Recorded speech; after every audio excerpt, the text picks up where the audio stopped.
Hey everyone, it's Peter Kerr from Rock Daydream Nation, and today we're going to do a special album. We're going to cover The Infected, which is Matt Johnson's masterwork from 1986. So in the house, we've got Grant Arthur and we've got Todd Evans. G'day guys, how are you? Hey, how are you? Fantastic. So we're going to cover this album. This was released in 1986. It was following Soul Mining from 1983. A lot of people regard this as Matt Johnson's masterwork. It went to number 14 in UK. It was his highest charting album and biggest seller. It was on the charts for 30 weeks. It didn't chart in America. Had a bit of an impact in Australia. I think it went top 20 and was his highest seller. And it's in many people's top 10 albums of all time from the 80s and is very highly regarded to this day. So today we're just going to go around to both of you and just tell me what you think of this album. So why don't we kick it off? Grant, tell me what you think of this album. Well, when I first put it on, I was familiar with most of the material that the Johnny Marr stuff. I had not listened to this record. Kind of went by. Like you said, this record did not sell. And when I was in college during this time, I don't really remember anybody really bringing up the because I think they kind of took off on the next record. You know, that in the States, the next record may have sold more. I don't know, Yes. but did it? Okay. Yeah, that seemed to solidify their career in the States. It was pretty popular. But this record, on the whole, just doing some research, AllMusic gave it 4.5. If Q gave it 4, if you look at all the reviews for this record, all down, it's a 4-star record. I haven't seen anything to even give it even a bad review. And as I revisited it, I just was fascinated because when I first heard it, that opening track, I do believe just Infected, the first track, Yep. That's quite an opener, I must say. It's a little bit jarring because when you first hear it, you think it's almost like a commercial dance track. And the thing that really struck me about this record is how it combines commerciality, but then it's yet an alternative record.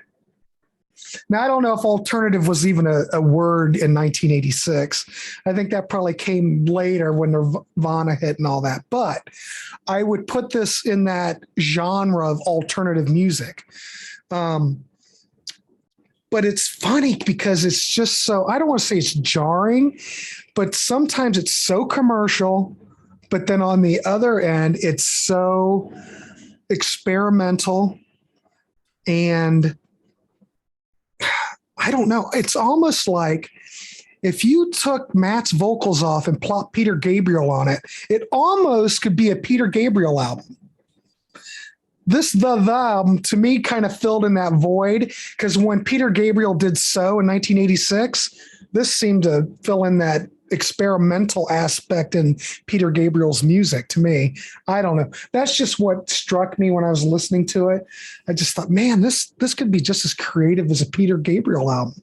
But I think all the reviews that I've seen, I cannot argue with it because even though maybe, I first heard Infected, it was a little bit jarring. Out of the Blue and Into the Fire has those kind of 80s keyboards with that gated drum sound.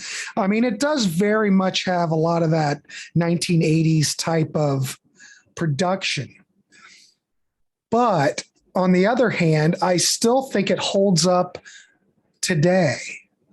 Mm. I mean, even though, you can tell this is a 1980s record, but the creativity, the songwriting, the instrumentation, the vocals, the lyrical content. I mean, as a lyricist, I think Matt Johnson's brilliant. I mean, and I really love his vocals on this record. And I think the more I've listened to it, the more I like it. I mean, the first listen, I'm going, well, this is kind of okay, but it's not one of those records you just dive in and you go, oh, yeah, this is totally accessible, because I think it kind of runs on another level. It's not your typical pop stuff, No. you know, but it's accessible at the same time. It's really a complicated record. But after looking back, and then you look at a lot of the records during the 80s, for 1986, it's pretty advanced. You know, if you're looking at Kate Bush, this could be right along the lines of the creative level of Kate Bush, as far as I'm concerned, and Peter Gabriel. And that's giving it high marks. And I would have to say, along with all the 80s stuff that I've heard, this would have to be one of the better. I would say it's up there with one of the better records of the 80s. Yeah. But the production, like Angels of Deception, when it goes into, it's like the segue between tracks, the segue is just beautiful. And it's funny with the string bass on that sound. It reminds me of the band Soul Coughing that came much later in the 90s. Todd, I don't know, Peter, have you ever heard the band Soul Coughing? No, I haven't. Sorry. That might be more of a band from the US, but it reminded me a lot of that band, because that band, they have a string bass player and a singer that plays guitar, and they're just they're a little bit out there. And this kind of reminds me of that. But I mean, all in all, I can't find a single track that I would say is a weak track. I think this is one of those records you need to listen to as a whole. I think, like you said, he spent all this money on this production for this video for the record. I think it's meant as a conceptual piece, and I think you really need to listen to it as a whole, you know, where the albums, I think, you know, you can. This, I do think, like what you said, Peter, I think this is his masterwork, and I do believe it is considered that. And I don't know, I can't find any faults with it, and I really like the record quite a bit. Yeah, no, thanks. I don't know. Thanks for that. What I'm going to do is I'll tell you what my views, and because I'd like to bookend both you and Todd in regards to it. So. That's really interesting to just get a view from the States, because this album didn't sell, but their subsequent albums generated a little bit of heat, and this was a bit of a huge hit in the UK. So firstly, talk about the sonics of this album. A lot of Fairlight synthesizer. Fairlight was a new creation in the mid 80s and was used everywhere. And a lot of the synth pop of the 80s can be very icy cold and sound dated, but this sounds warm and organic. And the thing that I like about this album is that sonically, way it's arranged, you've got the Fairlight synthesizers, you've got the guitars, and then you have these really fantastic jazzy horns. So like on Infected, which is a really hard hitting, you've got the metronomic beat. And then in the middle, instead of having a guitar lead break, you've got this really avant-garde trumpet solo that just soars, and it just brings the whole song up to a crescendo. It's fantastic. And I love the backup singing of the females, because this album to me is an album about toxic masculinity. It's in the psyche of somebody that is really frustrated, who's angry. It's in the middle, you know, so somebody that's living in the UK in Thatcher, England, who's this is in the 80s, where AIDS was everywhere, and, you know, how it was affecting sexual relationships.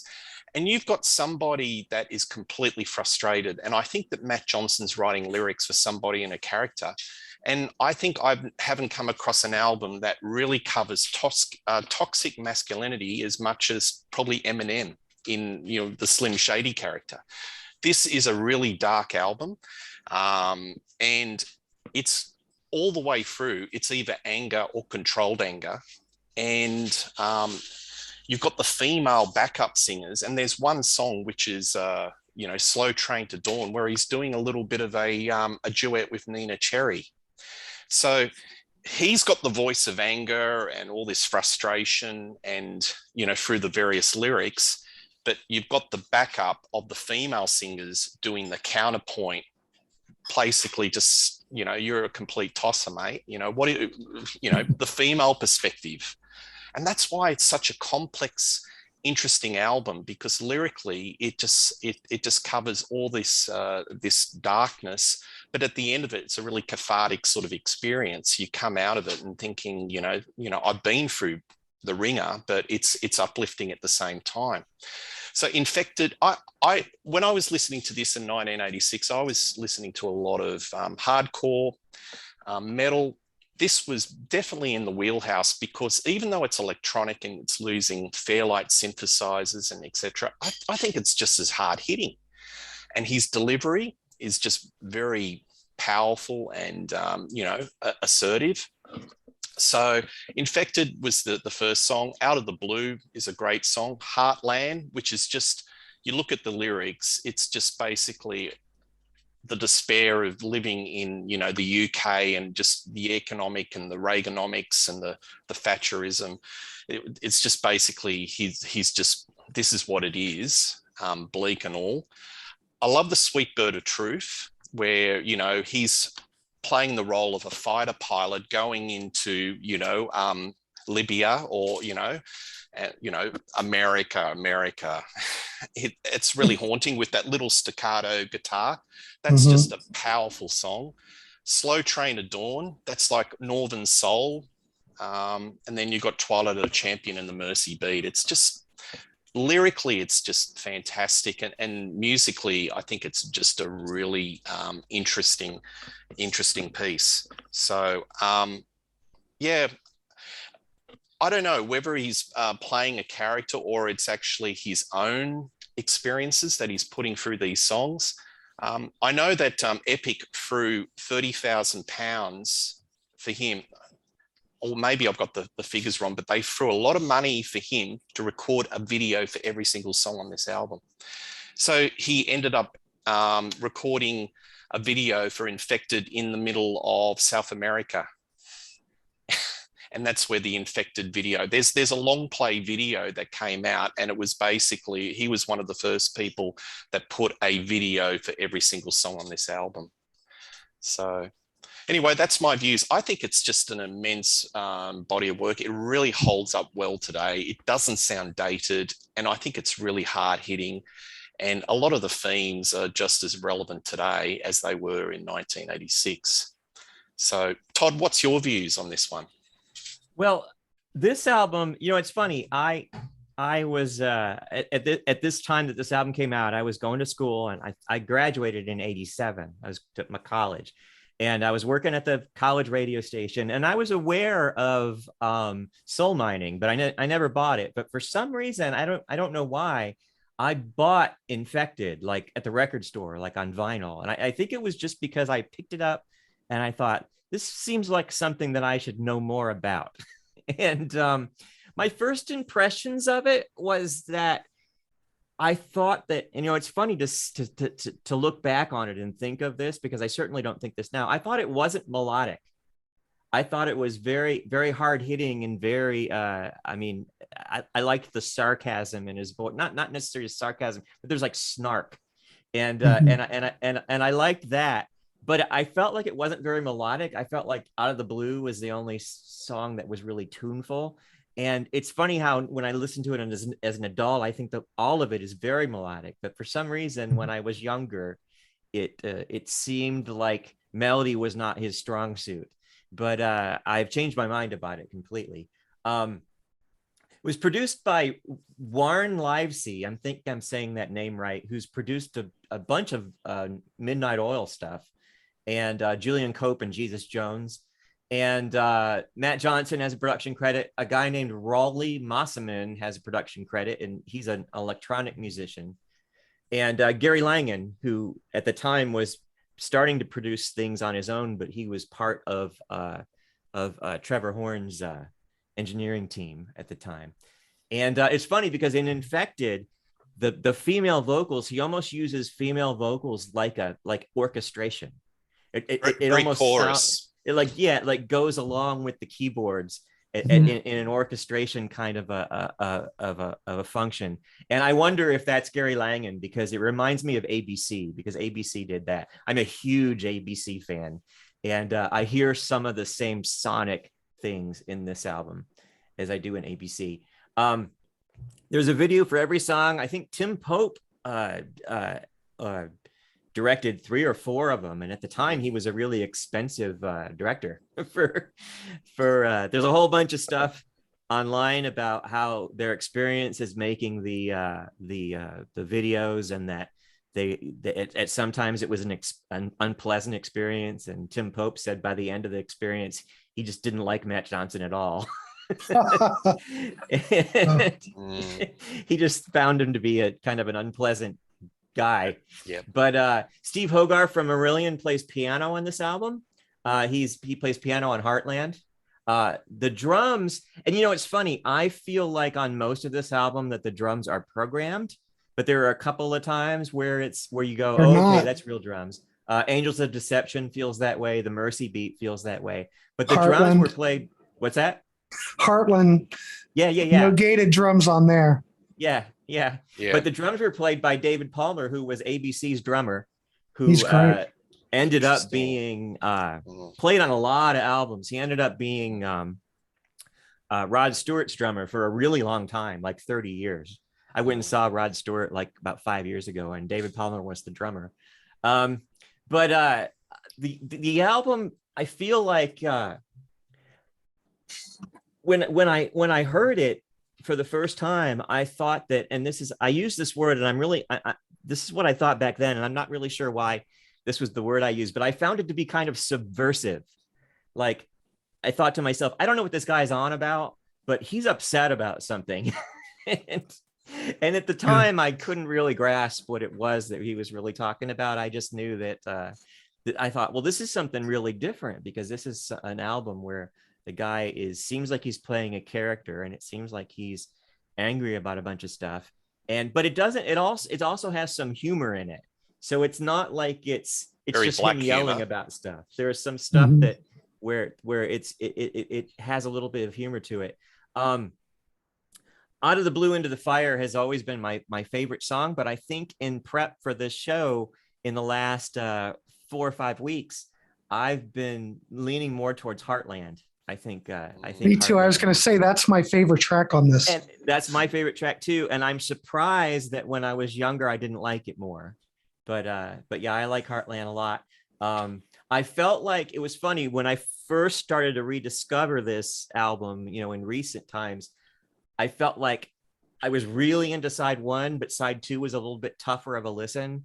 But the more times I listened to it, side 2 started to sort of open up as well. Because I've always thought that the 1, 2, 3, 4 of Infected, Out of the Blue, Heartland, and Angel of Deception was really powerful. And then the last 4 seemed like they were a little bit harder to get into, but I'm warming up to the second half of it.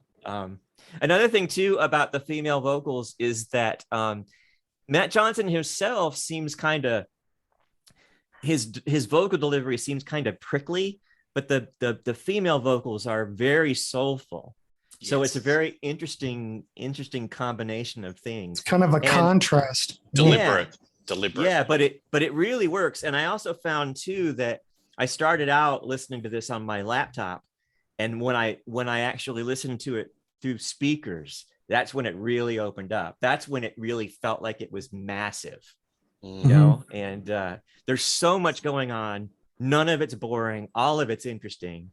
And even after repeated listenings, and after, gosh, how long ago has this been? It's been a long time. It still sounds fresh, and it still sounds innovative. 1986. Yeah. I mean, I was listening to it off the original 1986 pressing on Epic. That's the one I had. Okay. But I thought that the production, the sound quality was just wonderful on the CD. I think it was remastered maybe later with some bonus tracks. I'm not. Oh yeah, it was. I read something about that. I've not ever seen that. You hardly ever see either in the wild around here at all. Yeah. But I think that original CD, if anybody's looking to pick it up, I would, if you can find that original Epic CD that came out in the 80s, it's fabulous sounding disc. So Yeah. would it be fair to say that this record was not in any record stores in 1986 that you can recall? I bought it in one. So Yeah, it was like, but in, I like lived on in the, Athens, so we Right. had good record stores. it would be like on the, they would stock it like on the college campus stores. It would have been there. Import sort of thing, would it? Well, no, it came out domestically. It was out here on Epic domestically at the time. Yep. Yeah. So I had by the time we got to the 90s, I had Soul Mining, Infected, Mind Bomb, and Dusk all on CD. And I was thinking about going back and listening to those, but I decided not to. I decided to just focus on that's a wise move. But I agree with that. It is definitely something that is one conceptual piece. It's one conceptual piece, yeah. Yeah. If I could think of something that I could criticize Matt Johnson for, it's that I tend to like vocalists that have some songs that are kind of earnest, and he doesn't have that. He doesn't bear his, he doesn't seem sensitive. And I think it would probably be out of character for him to do that, like to have a ballad or something like that. But he doesn't ever seem to do that. He keeps on that same level of, I'm going to challenge you. He's angry. And that's really cool. But at the same time, part of me wants to hear something a little bit more heartfelt and earnest. So if I had a criticism for him, is that he doesn't do that. No, he doesn't. And especially when you look at Out of the Blue, Into the Fire, which was very controversial in its days, the lyric. I mean, it's basically a guy with a prostitute, and he's just taking his aggression out. And the lyrics, he came out on a promo tour and he got challenged from a lot of female journalists left and center about the lyrics of that song. I won't repeat it in this show, but you read it, and some of it is kind of out there. But he was saying, he was playing a character, but there are other interviews where he says that a lot of these experiences, I've lived this. So I'm thinking, wow, you really are putting yourself out there. So I think this appealed to a lot of people, that it was like a very, as I said earlier, a toxic male psyche who's quite frustrated with everything that was happening in 1986. Johnny Rotten called this, he actually said to Matt Johnson, this is the angriest album I've ever heard. And that's Johnny Rotten. And I'm Johnny Rotten. John Lyndon said that. You're a very angry man. I don't know if it was tongue in cheek, but well, you know how you're saying how he felt like he's lived this. The vocals on Out of the Blue are so upfront and in your face. You can almost feel the way he projects himself. You can almost feel that. Like, yeah, I have lived this, And like he's going, I'm going to talk about it and you're going to hear every word. Yeah. And the other thing that I noticed on Out of the Blue, if you've noticed the keyboards, the string sounds on this, it's very Cure. Really sounds like the Cure to me. I don't know why. Yeah. But he probably was influenced by a lot. I mean, think of it, 86, you've got Kiss Me, Kiss Me, Kiss Me coming out, Head on the Door. It's all in that New Order, kind of stuff. Everybody's all influencing everybody, but it does kind of have that Cure sound on that track. Yeah, but I think the Cure can be a little bit oblique in their lyrics, but this is just out there. Yeah. It's just, laying yourself out on the block. It's very, I said what I said. Yeah.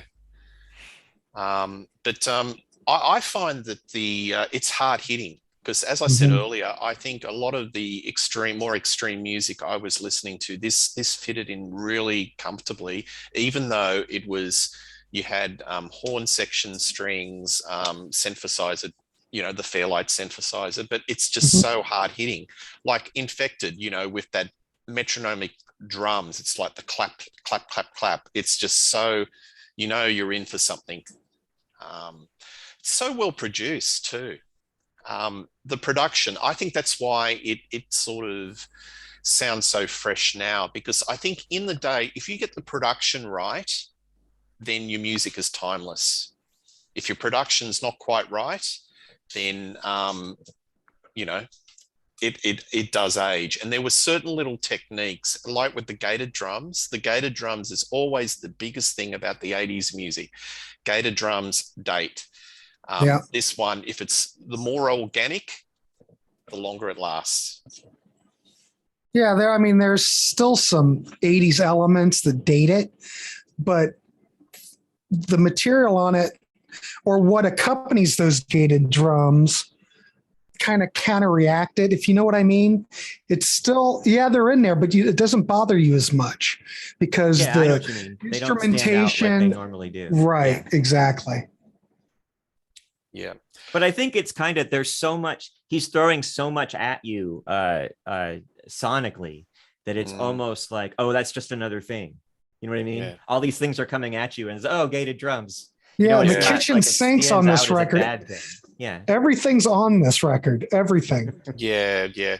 Well, the thing, I love Trevor Horn. I love his production. And, you had the ZTT, that whole label and, the Frankie Goes to Hollywood. And that would be everything but the kitchen sink. This has got a lot of elements, but it's not so much that it sort of overwhelms because there are some of those albums in that era that had everything but the kitchen sink and they just tend to overwhelm. So there's still enough space between the instrumentation, enough breathing space. Right. And everything that he does seems real. Very deliberate. Yep. It's very, it's not like he's, I'm going to try a bunch of stuff. It seems like it's very deliberate. Yep. And I saw him live. He did a tour about 5 years ago, played the Opera House, full house. He'd never toured. Actually, he did tour. I think he toured Mind Bomb. I didn't see that tour, but it was just him and a band.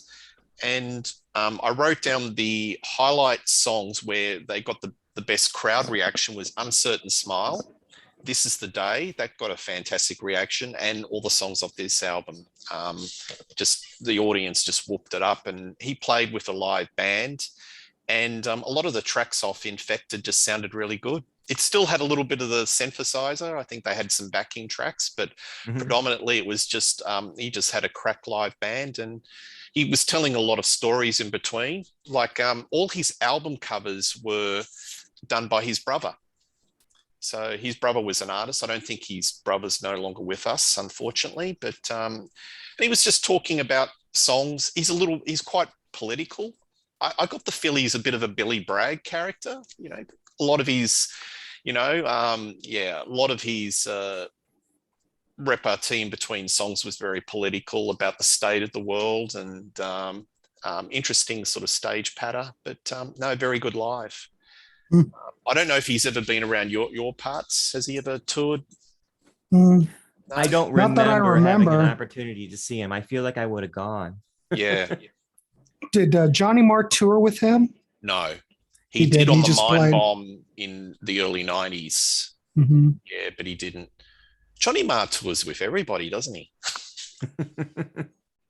Every time he's gone through here, I saw him. I saw him in Columbus. And I saw him in Cleveland here within the last 5 years. He's just phenomenal. Yeah. One thing that I do remember about the is that there wasn't anybody that either you didn't know who they were or you liked them. I can't remember anybody saying, "Oh, I hate the." I don't think anybody ever says that.